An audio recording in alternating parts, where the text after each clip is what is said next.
La Radio Podcast.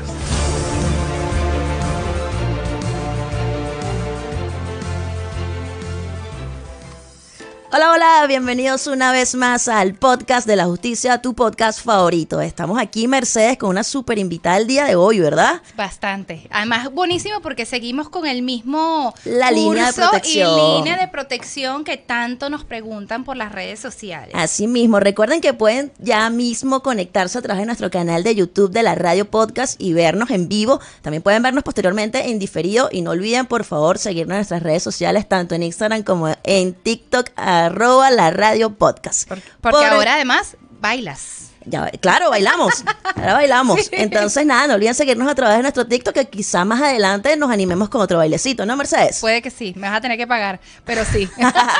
Por aquí, María José García, @MariJosé. Y por aquí, Mercedes Luque, @legalizados, con nuestra invitada del día de hoy, que además fue referida por una muy buena amiga, la doctora Nuncia, que hemos trabajado en varias oportunidades y hemos visto muchísimos cursos en conjunto, así que todo lo que venga de ella es maravilloso. Qué bueno. Tenemos hoy a la doctora Leila Dabogusto. Un Correcto. placer que nos acompañes el día de hoy, doctora. Un placer para mí estar con ustedes.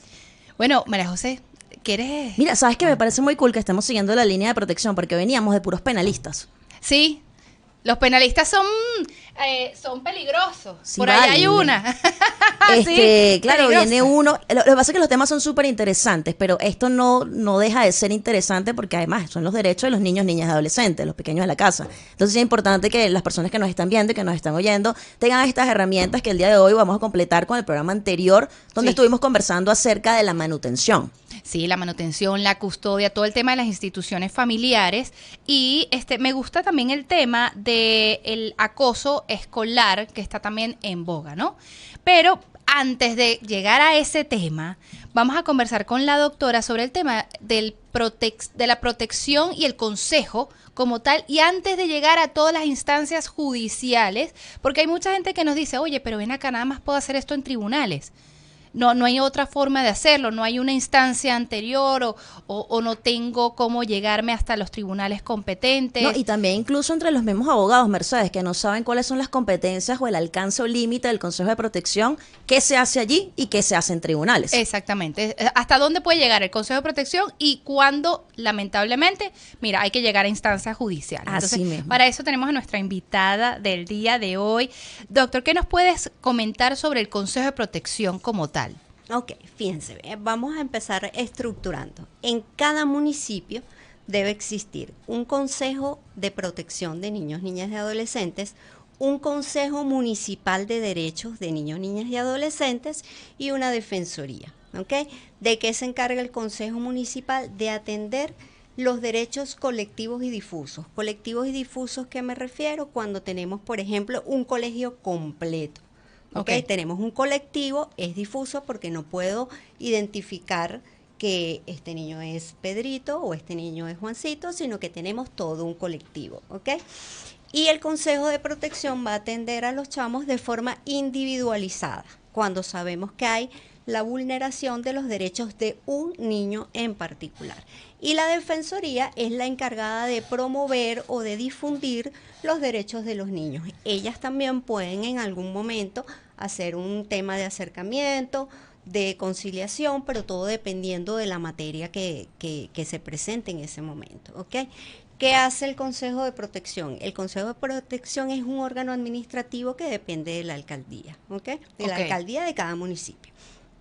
Ellos van a dictar medidas de protección cuando exista la vulneración de un derecho, ¿ok? Dentro de sus facultades, en principio, está la conciliación. Si vemos que la materia no es disponible para conciliar, entonces se van a las medidas de protección. A pesar de que es un órgano administrativo, sus medidas son de carácter obligatorio. De hecho, si no se cumplen, se puede proceder al desacato a la autoridad que se denuncia en la fiscalía, ¿ok? Y según el artículo 270, tiene prisión de 2 meses a 2 años, dependiendo de las circunstancias. Ay, qué increíble, porque es que no pensé, o sea, para mí es, claro, esto no es materia que se parezca a lo que yo hago, ¿no? Pero por ejemplo, hay trámites administrativos previos a demandar, que nos pasa muchísimo en esta materia, y si no lo agotas, no puedes llegar a nada que tenga que ver judicialmente. En cambio, es muy interesante que si llegan a una conciliación, a una, no sé si llamarlo transacción, ¿no? Ahí que no creo, pero una conciliación ahí que no se cumpla, puede llevar a cabo un desacato. Claro, fíjate, ¿qué sucede? Si llegamos a una sucede un hecho y las partes llegan a una conciliación, ¿ok?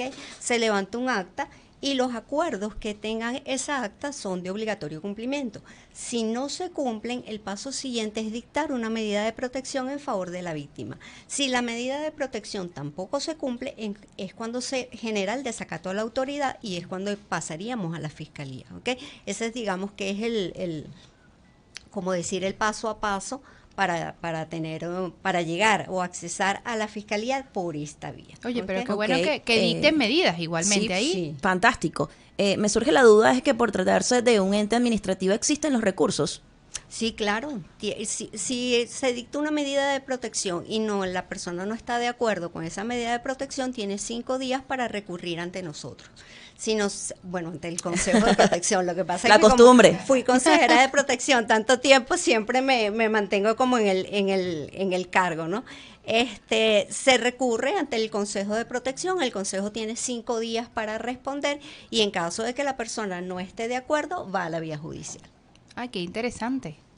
Ok, recurrir sobre ese acto administrativo. Correcto. Perfecto, buenísimo. ¿Y cuál es el alcance o la competencia que tienen estos consejos de protección? Es decir, comúnmente, ¿qué es lo que más se realiza allí? Es importante que las personas sepan que el Consejo de Protección es el órgano primario para recibir una denuncia. Por ejemplo, imaginémonos, estamos en el parque, están los niñitos en el parque, resulta que hay allí una golpiza, salen algunos que otros maltratados, ¿ok? ¿Qué vamos a hacer?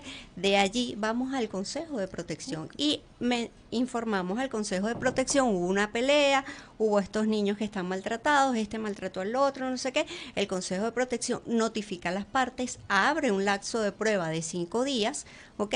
Para que cada uno exponga su situación y luego dicta las medidas. Ese es el primer acto que el Consejo de Protección va a hacer, ¿ok?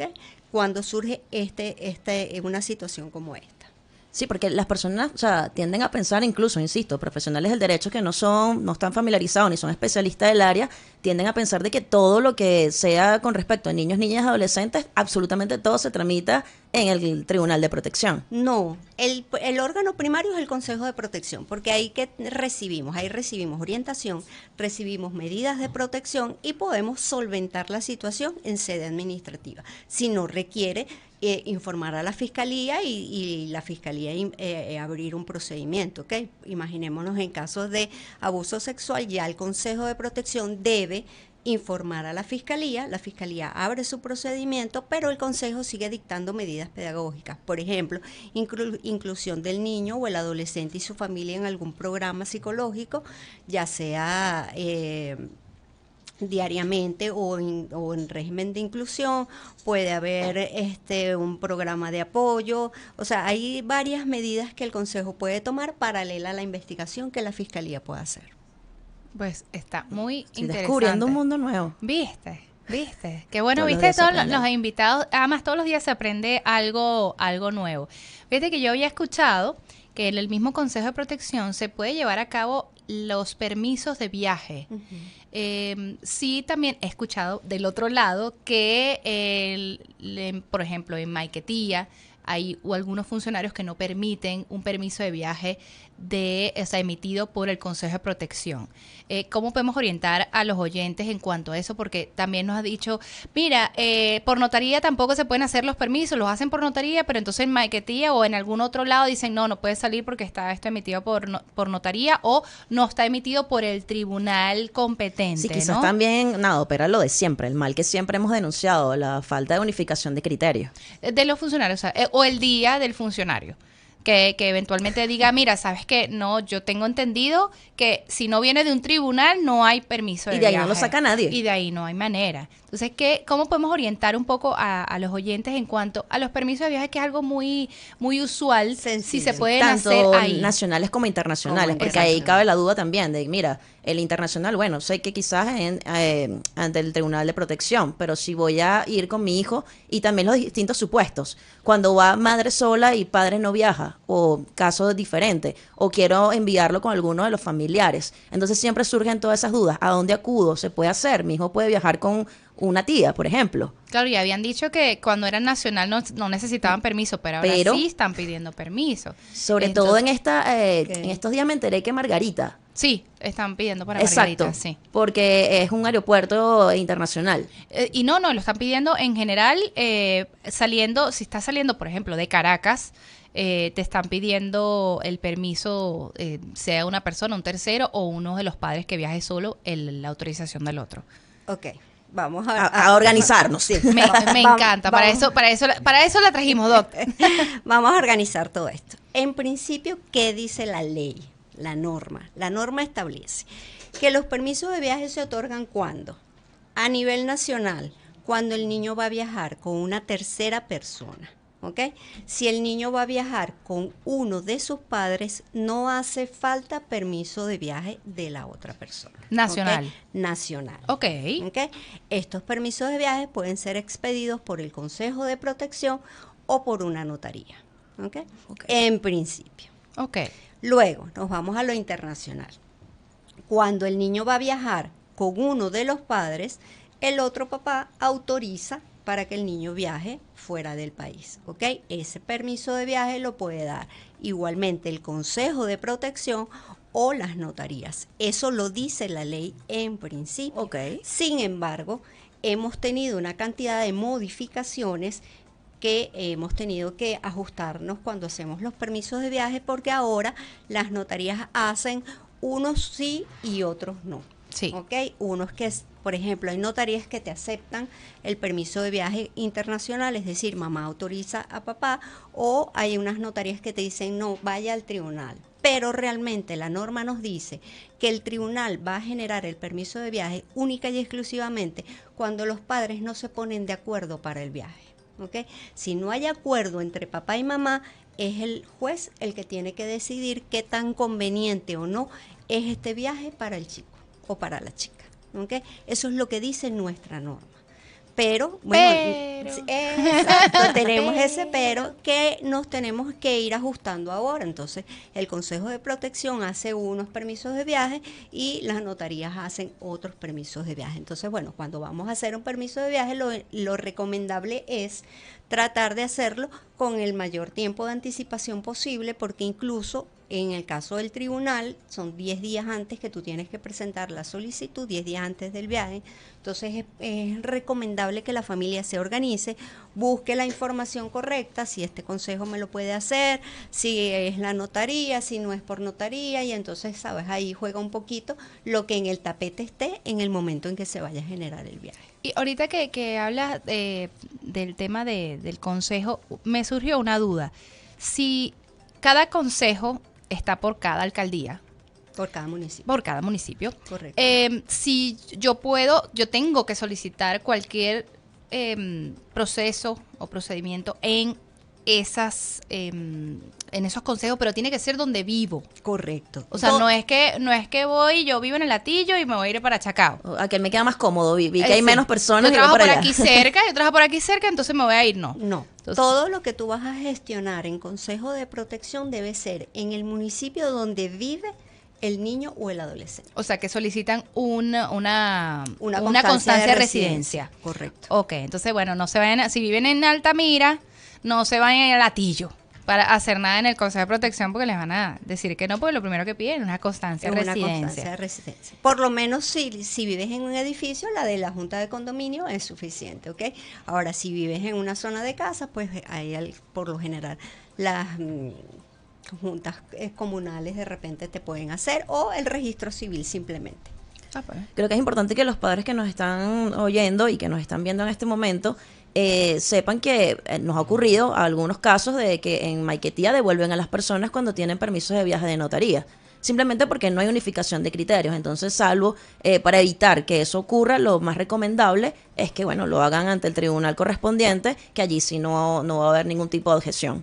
Claro, lo que pasa es que eso es contrario a lo que la lo que letra dice la norma. de la Totalmente. norma nos dice. Correcto. Entonces, si nosotros permitimos que esa práctica Sí. se haga costumbre, estamos nosotros transgrediendo lo que Ujú. dice la norma. Entonces, deberíamos tratar de hacer más bien valer lo que dice allí, y si el permiso de viaje fue perfectamente autenticado por notaría, no, eso no tiene por qué el funcionario de inmigración decirme que no es válido. Claro, es que porque además- además tienes el sello de notaría, o sea, la notaría está Y autenticando dio la fe voluntad. pública de que el Correcto. papá o la mamá le dio el permiso a la otra persona, o ambos padres le dieron el permiso a un a tercero. una tercera persona. Bueno, Correcto. es tanto, Mercedes, que las notarías, muchas notarías ya se abstienen y dicen no. O sea, Es por así. aquí cero, no, Sí. no hay forma de que lo haga, que en estos días iba a realizar un poder de representación judicial porque mi cliente debía ausentarse. Y nada más porque tenía que ver con el tema de protección o con el área de protección, la notaría no quería, y no era un permiso, era simplemente un poder para poder intentar una acción. Y la notaría en los dijo, tribunales competentes. sí, la notaría dijo, borren el nombre del niño, borren algunas cosas sobre las facultades, o sea, como que intentando eliminar o que fuese lo menos parecido a un permiso de viaje que no se parecía para nada. Pero es que muchas notarías se están cuidando de eso. Sí, sí, hay muchas notarías que prefieren decirte, no, yo no lo voy, No a, lo voy a hacer hacer. para evitar verse envueltos en algún problema, pero realmente la norma como tal permite que la notaría autentique, es un órgano que está autorizado por la norma para autenticar esa voluntad de viajar o de generar un poder para una actividad judicial. Correcto, y prácticamente me iban a dejar en estado de indefensión a Claro. mi representado por no querer otorgarle un poder simplemente porque se trata de la materia especial. Yo lo que sí sé que hay unas notarías que cuando permiten los permisos de viaje, no llevan a cabo traslados de ningún tipo, sino la persona, el papá, la mamá o ambos tienen que ir a la notaría, saludar al notario y firmar ahí enfrente. No hay traslado ni que se pague ni nada, no hay opción. Y me parece muy bien, porque Muy es que bien. dan fe pública de que la persona estaba ahí autorizando el viaje de ese niño ni adolescente, Es correcto. Total. es correcto. como debe ser. Sí. Sabes que también tocaron un punto importante acerca de que por lo menos con 10 días de antelación se debe realizar la solicitud ante el tribunal correspondiente. Eso no pasa. Es Eso no importante pasa, que muchachos. sepan que no se desesperen. Va a ocurrir, si va a pasar, si le van a dar el permiso. Puede ser el día antes, unas horas antes, pero se lo van a dar. Generalmente es un día antes. Lo que pasa es que, claro, hay demasiado trabajo, sobre todo en las épocas escolar de las vacaciones o en la época de diciembre, donde, bueno, generalmente las personas tienden a vacacionar, los tribunales colapsan y lo que hacen es que van otorgando los permisos según la fecha más próxima de viaje. Entonces, si su hijo va a viajar dentro de 20 días, pero hubo alguien que introdujo una solicitud de un niño o niño adolescente que va a viajar dentro de 10 días, evidentemente la prioridad es otorgarle ese permiso a ese otro niño. Pero no se desesperen, muchas personas dicen, hey, tengo el viaje dentro de 2 días y todavía el Tribunal de Protección no me ha dado el permiso. No es que se lo vayan a negar, es que va a demorar, pero sí se lo van a otorgar. Por eso sí, siempre hay que estar allí pendiente, siempre debe tener su abogado de confianza que le realice el trámite de solicitar el permiso y estar allí solicitándolo. Solo que Sí. eso es lo que está ocurriendo en la actualidad. Pero a ver si yo creo que a ver si la doctora también está de acuerdo conmigo. No todos los clientes son previsivos. Siempre la mayoría lo dejan todo para última hora, ¿verdad? Eso, O sí, que estamos sí, en el mismo sí, criterio aquí. sí. Mercedes me ha enviado unos, por ejemplo. Ellos saben quiénes son. Ellos saben quiénes son. Le digo, mira, ellos viajan pasado mañana. Sí. ¿Qué? Sí, Ah, sí, sí, me pasa mucho que me llaman. Pero ¿cuándo es el viaje? Mañana. O sea, ya va. Momentos. ¿sabes? Déjame pasarte No, los honorarios profesionales y ya hablamos. Y aparte de eso hay una cantidad de requisitos porque te piden una foto del niño fondo blanco, tienes que tener la partida de nacimiento, la constancia de residencia, la fotocopia de la cédula de los padres o del tercero, o sea, hay una La cantidad partida de nacimiento que casi nunca la tienen. Exactamente, entonces hay una cantidad de requisitos. Debajo de la cama siempre está Mercedes. Sí, Ahí en debajo el de la cama de archivo. mi mamá está todo. En el archivo está ahí, debajo de la cama. En la cama de mi mamá está todo. O en el maletincito donde se guardan los documentos. Ah, de la el casa. acordeón. El acordeón. acordeón, claro. No vale. vaya. Sí. Ahí seguro hay una. Ahí está segurísimo. Doctor, ¿y qué, Ah, y qué el otra- itinerario, no lo mencionaron, el itinerario. El itinerario. Es importante Ajá. que tengan ya el boleto comprado, porque hay muchas Es personas verdad. también que dicen con planificar el viaje y solicitar el permiso basta. No, es que ya tienes que tener el boleto comprado. Sí. Y ese es el miedo de las personas que dicen, Sí. compré el boleto y no me han otorgado el permiso y viajo mañana. Claramente puedas perder una cantidad razonable de dinero, pero sí se lo van No a dar. reembolsable. Entonces. No reembolsable. Sí. Sí, entonces es importante que tengan el itinerario y que siempre tengan el viaje de retorno. Claro, pero fíjate que en la práctica, hace un par de años, tú podías otorgar un permiso de viaje con una fecha probable. O, por ejemplo, si el papá se iba de viaje unos meses, yo te podía dejar un permiso de viaje hecho por Consejo de Protección que decía que mi hijo iba a viajar en agosto. Yo me Ok. estoy yendo, por ejemplo, en marzo, yo estoy dejando un permiso de viaje que dice que él va a viajar en agosto a tal ciudad con tal persona y eso se podía gestionar anteriormente. Pero, exactamente, volvemos a la ¿Sabe qué punto me unificación de gustaría criterios. tocar ahora que estamos hablando de esto de los permisos? Que seguramente, bueno, muchas personas están allí viendo qué hago cuando uno de los progenitores se encuentra fuera del país. Sí, eso es un tema. Ajá. Cuando uno de los padres se encuentra fuera del país y el chico necesita salir, ¿qué hacemos? Por lo general le decimos a ese papá que se acerque a un consulado si lo tiene cerca Ok. y vía consulado mande el permiso de viaje para que este niño viaje con su mamá o con un tercero. Eso era lo que se hacía. En la actualidad se está haciendo por tribunales a través de videollamada. O sea, se hace una videollamada al papá que está afuera para que el juez pueda ver que sí realmente es el papá y otorgue el permiso de viaje. Es la única manera, o sea, porque ¿cómo hacemos? O lo otro que hacíamos antes era que se le decía al papá, gestiónelo y mándelo. Por ejemplo, si el papá estaba en Mérida y el chico en Caracas, bueno, vaya al Consejo de Protección más cercano en Mérida, haga su permiso de viaje y nos los manda. Llegaba el sobrecito con por MRW y ahí estaba su permiso. Pero en el caso de que está fuera del país, tenemos que manejarlos de esa manera. O por tribunal o por consulado y que mande el permiso. Muchas personas cuando van a tomar la decisión de... Ajá, si el papá se niega. Buena pregunta. Juez. Eso es, Ahí hay eso. que determinar la necesidad de que, porque el niño tiene derecho a la Exactamente. recreación, a compartir con su familia. No es simplemente un capricho, debe ser un capricho fundado y decir... ¿Ah? En el tribunal se alega la necesidad que tiene el niño de recreación o de compartir con su familia, bien sea el caso del viaje. Es un derecho que tiene el Claro, niño. un derecho que tiene el niño, Así por mismo. supuesto. Salvo que el padre, bueno, en realidad tenga Motivados, motivo suficiente exacto. para decir, mira, no No autorizo autorizó el porque viaje. tengo el temor fundado de que no vaya a volver, por ejemplo. Exacto. O ya se ha ido en otras oportunidades y no Y regresa. no regresa, exactamente. Ahí el juez tomará en cuenta cuáles son las circunstancias que rodean el viaje. O que decidirá. está en plenas clases. Exacto. Entonces, mira, no es que queda Semana Santa, no, es que se lo quiere llevar en mayo, un mes y medio. No van a dar el permiso. pues. Exactamente, igual el tiempo. Por ejemplo, un permiso de viaje no podemos otorgarlo por más de 90 días en un espacio en el que estemos en clase. O sea, yo en enero no te puedo otorgar un permiso de viaje por 90 días porque me estás haciendo prácticamente un cambio de domicilio. Ese chico se va a ir a otro espacio por 3 meses donde queda el colegio, donde queda la casa, donde quedan Sus los rutinas, nexos todo. familiares. O sea, hay también el tiempo. Ahora, de repente en julio, bueno, lo podemos tomar en cuenta. Si terminó bachillerato junio, julio, agosto, septiembre, Ahí es están probable 3 meses. que se ajuste allí. Pero hay que ver la época del año. Doctor, y si por ejemplo las instituciones familiares se pudieran llevar a cabo de mutuo acuerdo o tratar de llegar a algún acuerdo en el Consejo de Protección. No, las instituciones familiares se ventilan a través del Tribunal de Protección, ¿ok? ¿Qué es lo único que puede hacer el Consejo de Protección? Solicitar o instar a las partes a que vayan o bien a Fiscalía o bien al Tribunal de Protección para establecer cuáles son las instituciones familiares que van a llevar esa familia, pues. Pero en sede administrativa no se puede, por lo menos una obligación de manutención, una custodia y régimen de convivencia, eso no es competencia del Consejo de Protección, ni de la Defensoría, ni del Consejo Municipal de Derecho, eso es totalmente judicial.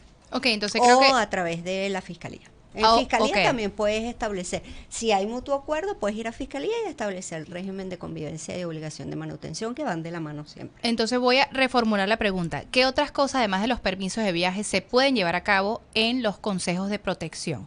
Ok. En los consejos de protección puedes ir desde lo más sencillo hasta lo más grave. Por ejemplo, lo más sencillo, digamos que son los permisos de viaje. Luego tienes el trámite de los adolescentes trabajadores o los niños trabajadores. Es el Consejo de Protección el órgano encargado de velar porque este adolescente trabajador esté registrado. Me explico. A partir de los 14 años, la ley le otorga plena capacidad laboral a los adolescentes, ¿ok? ¿Qué tiene que hacer un adolescente para trabajar? Ir al Consejo de Protección y registrarse como adolescente trabajador. El Consejo de Protección lleva un registro de todos los adolescentes del municipio que están trabajando con el objeto de luego pasarlo al Ministerio encargado de la materia laboral para que ellos vayan a verificar si las condiciones de trabajo son las adecuadas. ¿Y en ese caso necesitarían el permiso de sus progenitores? No, la ley a partir de los 14 años les otorga plena capacidad laboral. Okay. Ahora bien, deben cumplir con unos requisitos que son los que el Consejo va a verificar. Por ejemplo, el más importante, deben estar estudiando. El segundo, que el trabajo sea permitido. ¿Permitido qué significa? Que no atente contra su salud, que no exceda de 6 horas diarias, que no sea nocturno, que no implique trabajo forzoso y todo ese tipo de circunstancias. Aparte de eso, bueno, por supuesto, partida de nacimiento, cédula, dirección, quién va a ser su jefe, dónde va a ser la empresa donde él va a trabajar, cédula de la mamá, cédula de su papá o su representante legal, se genera toda una cantidad de requisitos, se llena una planilla, el adolescente va al consejo, manifiesta, mira, yo voy a trabajar, este es mi horario, esta es la constancia, ya debe estar trabajando. O sea, para registrarse el adolescente ya debe tener el trabajo, por lo menos ya la empresa debe haberle dicho que sí. ¿Por qué? Porque su credencial, se le da una credencial que es un carnecito, la credencial dice dónde trabaja, cuál es su horario de trabajo y la identificación del adolescente. ¿Okay? Eso sería lo otro que el Consejo de Protección maneja. Y por supuesto las denuncias. Las denuncias en cuanto a agresión física, psicológica, sexual, acoso escolar, todo este tipo de maltratos el Consejo de Protección lo puede tomar y dictar las medidas que correspondan en ese momento. Aparte de eso, bueno, pueden haber conciliaciones, podemos atender qué puede estar pasando en un colegio, si el colegio tiene algún tipo de problemas en cuanto a inscripción, el niño no tiene la partida de nacimiento, entonces el colegio viene al Consejo de Protección, el Consejo de Protección insta a los padres a que saquen la partida de nacimiento, tenemos toda esa cantidad de atribuciones allí.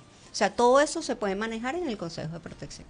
Por eso digo que es el órgano primario al que el niño adolescente y la familia debe acudir para solventar algún inconveniente antes de llegar a la vía judicial.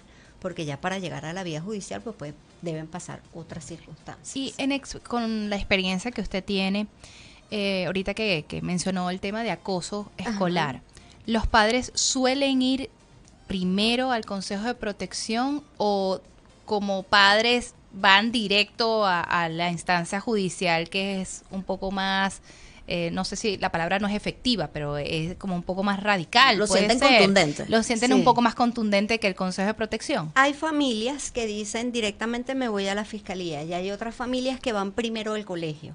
Y el colegio los manda al Consejo de Protección. ¿Cuál es la ruta correcta? Cuando hay acoso escolar, los primeros llamados a atender esto es el colegio. Si el colegio no lo hace o necesita refuerzos, por decirlo de alguna manera, acude al Consejo de Protección y el Consejo de Protección junto con el colegio toman las medidas que sean necesarias para proteger a este niño del acoso escolar que pueda estar sufriendo. Bueno, imagínate. Mira, súper interesante eso, ¿no? Sí, yo pensé que es que simplemente la gente iba o a la fiscalía directo o al tribunal tú directo. Decías que iban directo al colegio, los voy a demandar. Sí, claro, es que es. Los que no son abogados dicen eso, imagínate los abogados. O sea, los que no son abogados dicen, bueno, ¿sabes qué? Ahora me voy a ir a otras instancias o te voy a demandar. Entonces, nos vemos en tribunales. Nos vemos en tribunales. Pareciera que es que simplemente van directo a los tribunales de protección y no pasan, no ven esta opción de los consejos de protección. Es que hay poca difusión Sí. de la existencia del Consejo de Protección. Hay poca difusión. O sea, muy poca gente en el municipio conoce dónde queda tu consejo, qué puedes gestionar en tu consejo.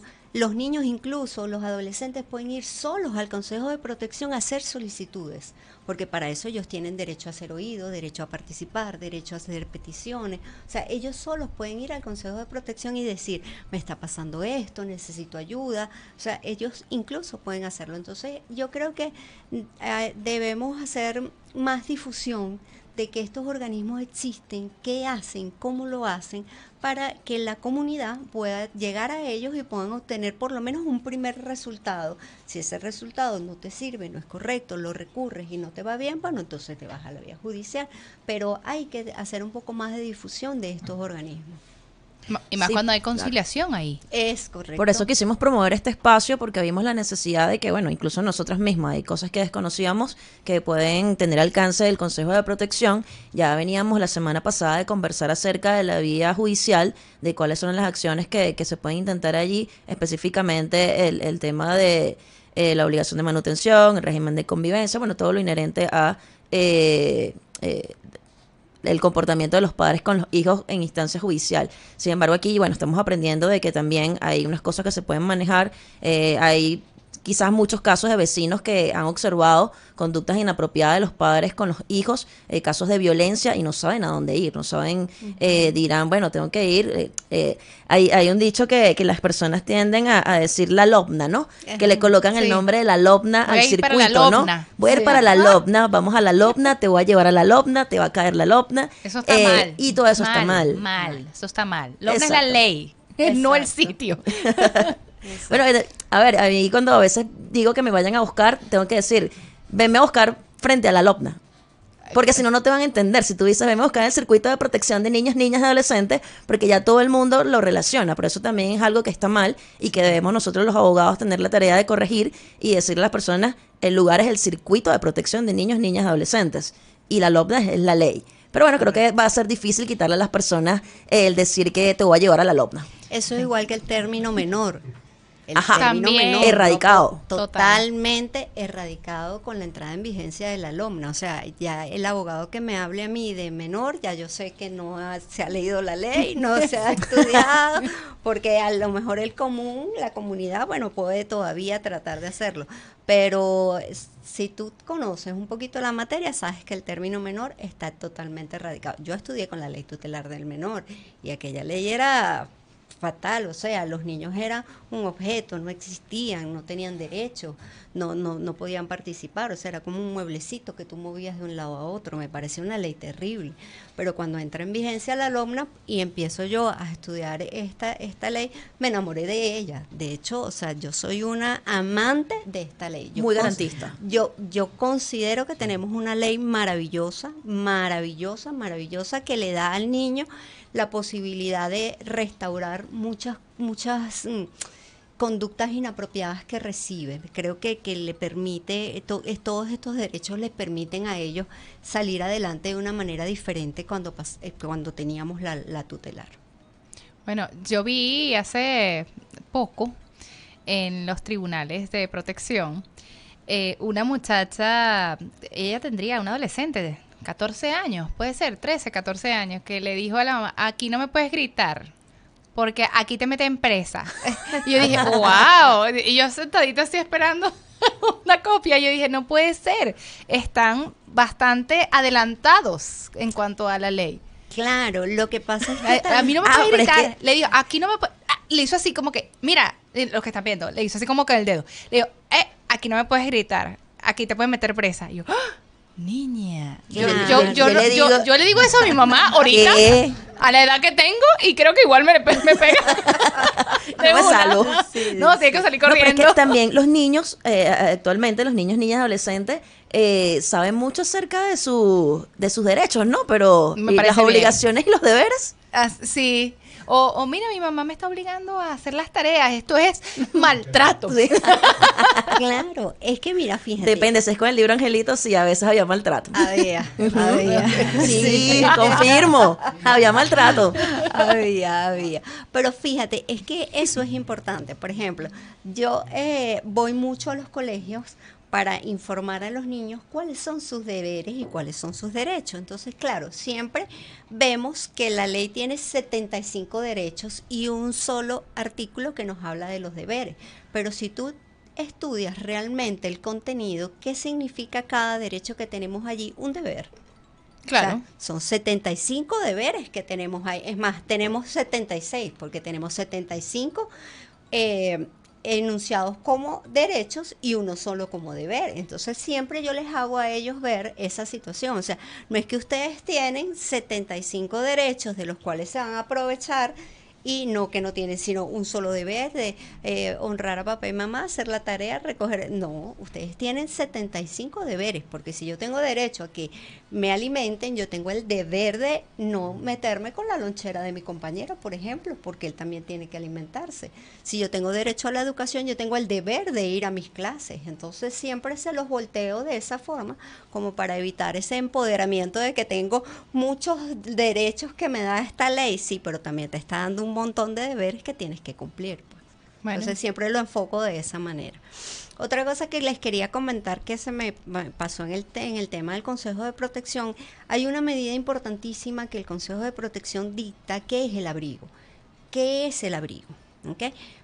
Cuando nosotros tenemos una situación extrema, donde encontramos un niño o un adolescente que no tiene familia que lo respalde, ya sea su familia de origen o a un tío, un abuelo, a alguno de ellos, el Consejo de Protección es el llamado a dictar un abrigo. ¿Qué es un abrigo? Es colocar al niño en una entidad de atención, ¿okay? Esta medida de abrigo tiene una duración de 30 días. A los 30 días el Tribunal de Protección debe haber hecho las averiguaciones necesarias para ver si este niño puede ser reinsertado en su familia de alguna manera, ya sea en casa de tío, de abuelo o de algún primo, alguien de su familia de origen, y en caso de no hacerlo así, pues entonces el tribunal dicta la colocación familiar en entidad de atención. ¿Ok? Esa es otra función importantísima que el Consejo de Protección tiene. Por eso cuando tú ves en un municipio que de repente consigues 2, 3 niñitos que están en situación de calle, que no tienen a nadie, pues son trasladados al Consejo de Protección. Ellos hacen más o menos una averiguación de quiénes son, de dónde vienes. Si no es de este municipio, lo trasladamos, y si es de este municipio, pues lo abrigamos en el caso de que se requiera la medida de abrigo, que es muy excepcional, pero es importante que suceda para sacarlo de la calle en el caso de que esté en la calle. O imaginémonos que suceda. Por ejemplo, en mi experiencia, tuve una casita que se incendió, perdieron absolutamente todo y estaba mamá y papá con el niñito. Esa noche no tenía el niño donde pasar el tiempo, lo abrigamos durante unos días mientras el papá y mamá conseguían el dónde ubicarse. Una vez que se ubicaron, ya el niño fue reinsertado a su mamá y a su papá, pero esa noche teníamos que abrigarlo porque había que protegerlo de alguna manera, y sobre todo brindarle la asistencia psicológica que ese evento necesitaba que él tuviera. Y siempre van a ser en las entidades de atención, no se le va a asignar una familia extra aparte No. para que lo abrigue. Siempre va a ser a través canalizado de las entidades de atención. Correcto, fíjate, hay un programa que se llama Familia Sustituta. Eso Ajá. es un programa. Ok. Ese programa se registra en el Consejo Municipal de Derechos de cada municipio. Entonces tú tienes allí una cantidad de familias que se pueden registrar allí. Pero la familia, este programa, ¿cómo se ejecuta? Se ejecuta en entidad de atención o colocación familiar. Ok. Eso va a ser vía judicial.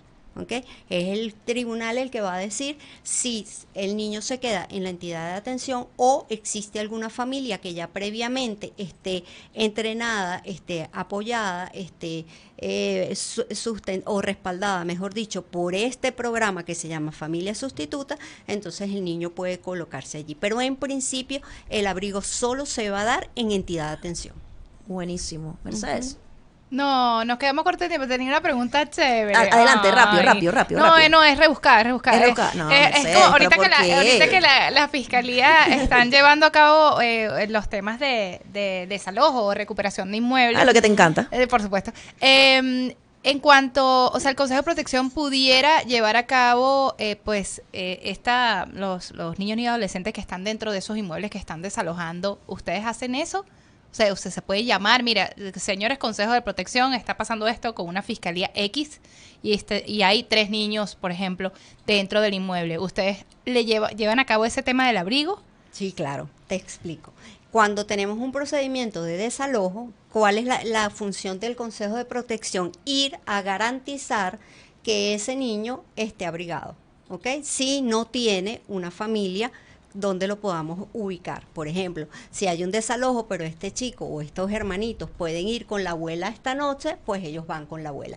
Si no tienen con quién ir, el Consejo de Protección tiene la facultad de abrigarlos mientras papá y mamá consiguen dónde vivir, ¿ok? Anteriormente, hace como 20 años atrás más o menos, se tenía la práctica de que el Consejo de Protección iba a detener el desalojo porque habían niños presentes. No, eso no eso por lo menos en el momento en que yo llegué al Consejo de Protección y empezamos a hacer un estudio de la norma como tal, nos dimos cuenta de que no, mira, el Consejo de Protección no tiene la facultad de detener el desalojo. ¿Qué es lo que va a hacer el Consejo de Protección? Garantizar los derechos de los niños que estén en ese proceso. Si no se los puede llevar una abuela, un tío, un primo, pues simplemente los abrigamos hasta tanto sus padres resuelvan el tema de vivienda y vuelvan otra vez a ser reinsertados en su núcleo, pues en su mamá, su papá o con quien ellos vivan. Claro, porque es deber de los padres garantizarles el derecho a la vivienda, no del dueño del... Ese claro. derecho se llama nivel de vida adecuado. Mercedes, ya sabes que cuando te ocurra esto, que los padres te digan, no me puedes desalojar voy a porque llamar a la no tengo doctora. a dónde llevar a mis hijos. Que claro que sí. Claro que sí, ya te llamó Claro que al sí. consejo. Mire, nos quedamos cortos de tiempo. Ese es el lema comercial nuestro.